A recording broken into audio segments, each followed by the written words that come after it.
Well, welcome everybody. Thank you for coming out tonight. We know you could be sitting around the fire watching your favorite TV show, so we really appreciate your time to come out here. We know that says a lot about your priorities, that you have invested your time to be here tonight. It is about family. And before we get started, I just wanted to make sure that we thank our sponsor tonight, Geneva State Bank. John, Jeremy, Dennis, Aaron, Lucas, and Jamian, thank you. We're honored and humbled to be here tonight. Cooperative Producers, Inc., CPI, thank you guys. Thank Bob Fifield and his team. We enjoyed meeting him last week and discussing his thoughts and recommendations for this event. Randy, I don't know where he went, but there he is in the back. We want to thank you for what you do and who you are. You represent the best of the best in your industry. We truly appreciate our long-standing relationship with your firm and our many mutual clients, some of which we know are here tonight. We also want to thank our other team members, Bo Boykins, Randy Rhodes, Ross Poking, Mike Neben, Chad Johnson, and Carol Johnson. Thank you guys. We are honored and humbled to be here. We don't take it for granted, and we work hard to meet or exceed the expectations of you and your clients, all of you in this room. Let me give you a brief introduction. Again, my name is David Mayer. I chair our Business General Counsel Practice Group. A lot of people are like, what does that mean? What I do is I serve as a point person for our many firm practice groups and resources. So all of you have probably experienced the law firm model. You might have a local attorney, you might have a regional attorney. A lot of people get frustrated sometimes that they're not able to reach people or they're not able to understand what it is their attorney's telling them.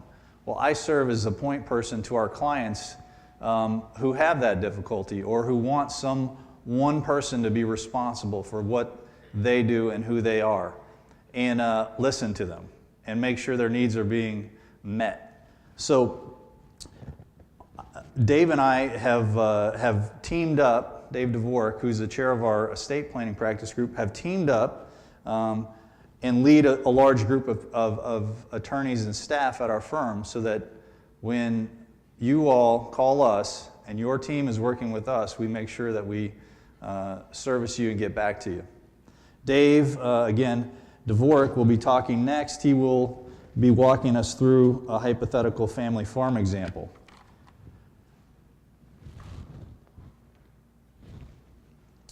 Dave and I are here tonight because of our founder, Paul Jessen's vision and legacy. Paul founded our law firm on an estate and business succession planning practice 25 years ago, almost to the day. We honor his life and legacy here today with this presentation. Paul passed away from cancer at 59. Dave and I are very fortunate that he practiced what he preached. Paul had a succession plan for our law firm. He and our management invested time to prepare for the transition to the next generation and to the next leadership.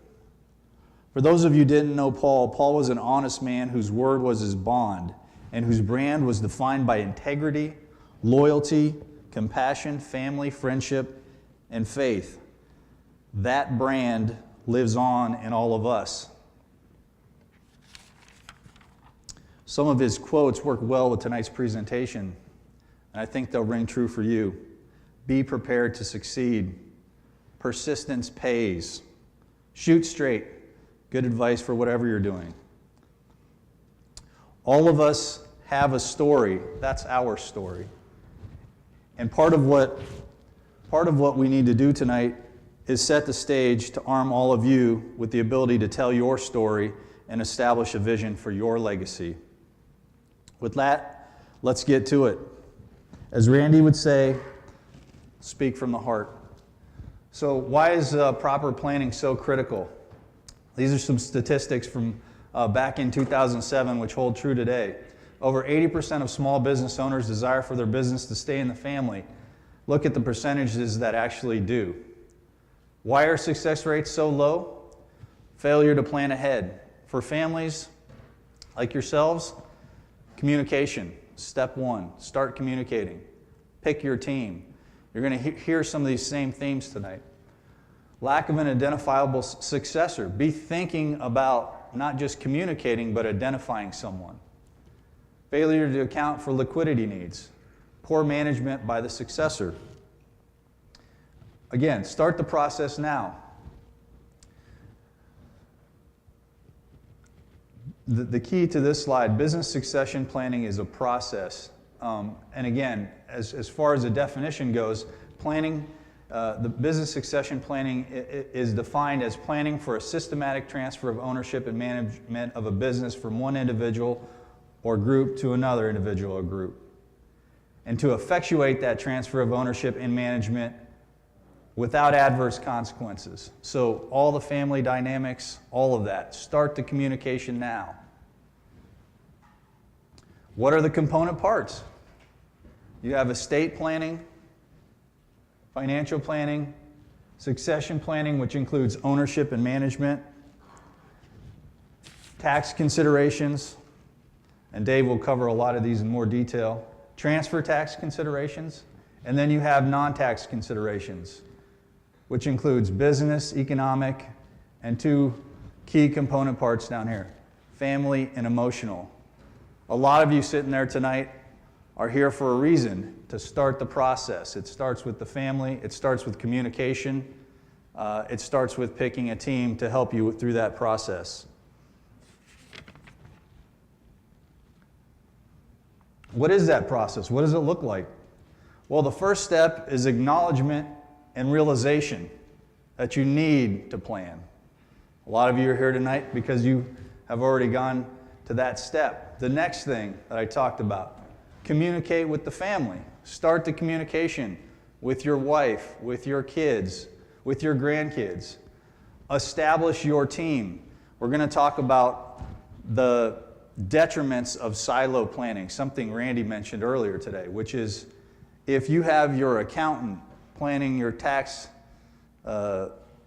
considerations, and you have your attorney drafting your basic estate plan, and you have your lender, and you have your insurance agent, and they're not talking to one another. What we often see, the horror stories that we see on really a daily basis, is that those plans don't work together. And if they don't work together, they're not worth the piece of paper they're drafted on. A lot of times people do the start and stop. One of the things that Paul Jessen talked about was starting the process and stopping the process. People get concerned about the fees associated with that process, the legal fees. Starting and stopping costs more money. One of the things that we talk about in our planning is once you give us the green light, we're known for making it happen, getting it done. You guys all have people in your businesses that get it done. That's a big component part of establishing your team. Have somebody that can serve as a point person. Randy Johnson is a prime example of a point person that makes sure that the client feels surrounded by a team of professionals that are passionate about what they do, that make sure that they follow up. I call it, when I'm doing it, I call it professional pestering. If you tell us to get it done, we're going to be contacting you by email, by phone. We have a team of people, so I may be busy, Dave Dvorak may be busy, but we have a team of attorneys and staff that will be following up with you. You know, the estate planning process involves the technical aspect, but it also involves the emotional aspect, the aspect of communication. And then once you communicate and we start providing solutions for you, the next step after you tell your story and we listen is to provide you with some solutions and to educate you about how it is you can accomplish your goals. Once we establish what that is, and a lot of people get there. You all may have done that before and sat down with an attorney, an accountant, an insurance agent. You may have sat down at a table, a conference table, and came to some resolution, and guess what? You might have signed, a trust, a will, something, you might have got that far, you might have got some drafts, but did you get it done? Did you work through the process?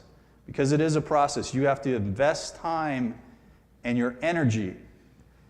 It costs some money, but it's a lot more costly on the family dynamics if it doesn't get done or it doesn't get done right. So there's a process to this.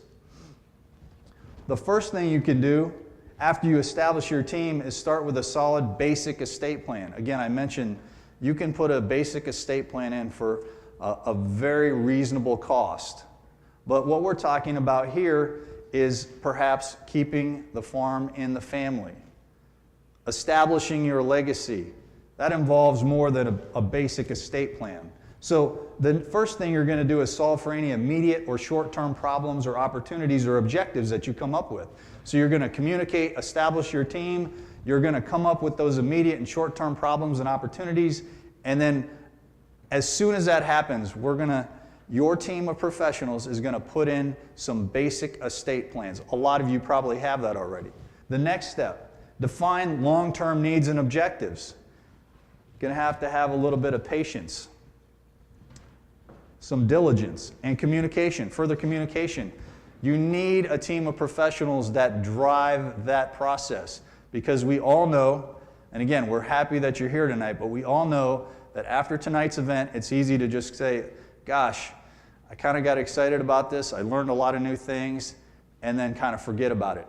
If you get the right team of professionals, they will, my words, professionally pester you until you get it done, which will give everybody a peace of mind.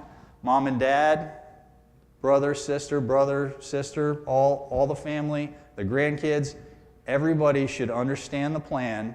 It should be kept simple. You should be provided some executive summaries. You should be working with a group of professionals that have a passion for making it happen. Next thing, design, implement steps and tools to achieve your objectives. Again, we talk about the basic estate plan. I would assume that most of you have something along the lines of this. But what we really are talking about here are objectives to keep the farm in the family. What's the timetable if we're going to this next step? Well, if you have a group of professionals, a team that believes in this type of planning, it's generally going to take several months to get that done.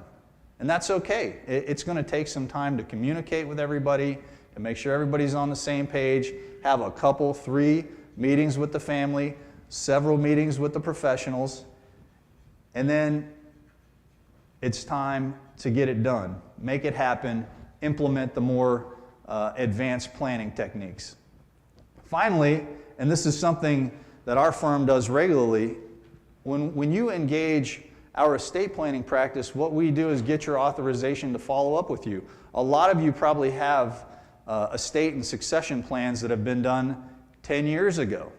Well, I bet that your company, your business, your farm looks a lot different than it did 10 years ago. So what we try to do is follow up based on your authority to do so a year from now, 2 years from now, and that way we talk to you. We keep the communication line. We want to be your partner over time. Your professional team should want to talk to you regularly to make sure that we're keeping track and monitoring changes in your business.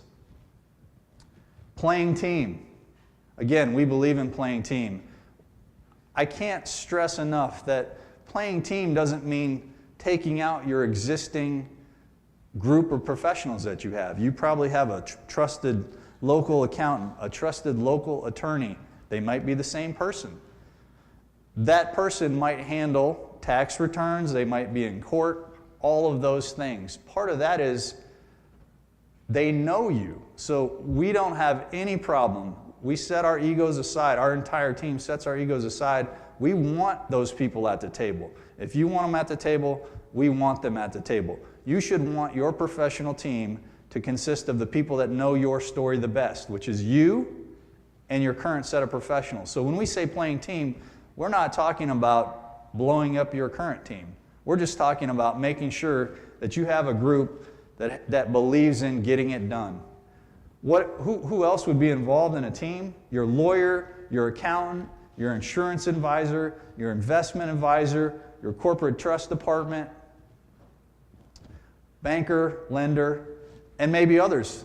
We have a farming operation that we represent that has a consultant, a business consultant, and we work regularly with him.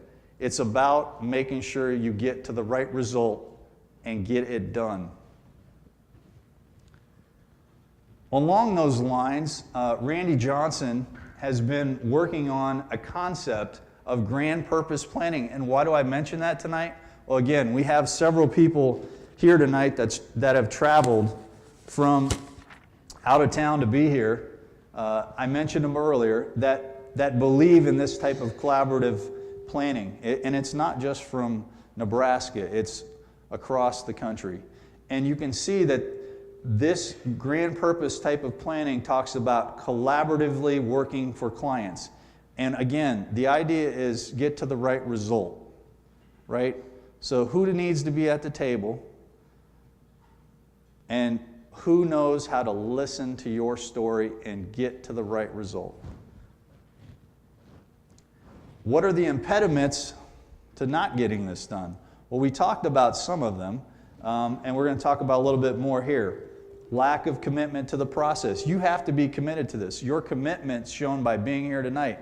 You're going to start the process tonight, thinking about it, talking with your family. What are your issues? How do you solve them? Who's the next generation that's going to take over? Who's involved? Who's not involved? And then this is fear of conflict. Again, if you have a good group of professionals that are working with you, and Randy's really good at this, is exploring what those impediments are. What are the fears that people have? How do I treat somebody equally if they're not participating on the farm right at this moment? Valuation issues, perceived loss of flexibility. I think a lot of people get scared, and Dave may cover this more in his part of the presentation, but a lot of people get scared when we talk about these advanced planning techniques that they're going to lose some of their flexibility or some of their control over what they've worked hard all of their lives to establish. There are techniques and ways in which you can get comfortable with that. Uncertainties. And then the last one, no professional guidance. A lot of what we see when we're brought in is, again, very competent local group of professionals that aren't talking to one another, and those that are doing a lot of the work aren't getting it done. So you may be waiting. You may have had the meeting, I don't know, a year ago, and you're still waiting on the results. You haven't signed anything. If you haven't signed anything, it's not enforceable, so you don't have anything. To the extent you have signed documents, they don't mesh with your insurance. There's not a buy-sell in place. It's critical. If you don't have your professionals talking to one another and making sure it matches up, you could be one of the horror stories where everybody is fighting everybody as soon as somebody passes away. We don't want to see that. Again, the commitment. Invest the time. Honor your hard work. Establish your legacy. It takes time. It takes some patience. Frankly, it takes just sitting down with those you love and talking about the issues. Professional fees. Yes, it's going to cost some money. You're going to invest. You've worked all this time to establish what you have right now. It's going to cost some money. That basic estate plan, you can get that done very efficiently. That advanced planning will cost more money. Our firm, we bill on an hourly rate. There's other firms that charge alternative fee structures, etc. You have accountants, valuation experts, trustees, and potentially others. Insurance is a big component part of a good succession plan. Provides liquidity, provides a way of making sure that at the end of the day, the family farm stays in the family. The objectives. Here are the typical objectives of a succession plan. Stability.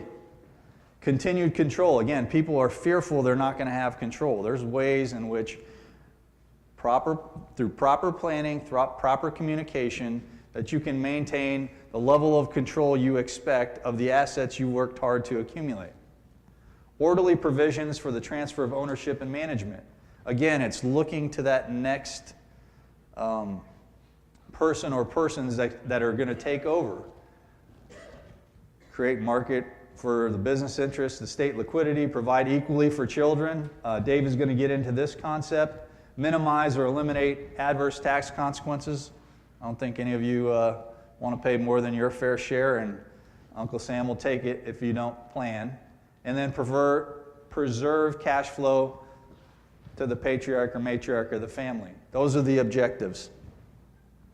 Our job as your professional team, our responsibility is to keep it simple. Make sure you understand what your plan is. The first thing we need to do is listen.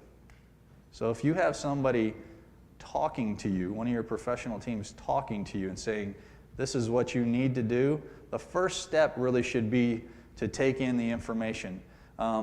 We have some handouts that many of you may have picked up tonight. In the right-hand side of that handout is a questionnaire. That's how we get some of the just information that we need to have a good first meeting. It's what any estate planning professional is going to need to start the process. But that's not your story. That's just your information that you put on a piece of paper. We need to hear the family dynamics. We need to listen to you. You need to sit down and talk, and whoever's across the table needs to listen and come up with some solutions, and then talk you through those solutions in a way that's understandable. Give you time to digest those solutions and allow you to make the right decision to get to the right result. We want to make sure you're prepared to start the process.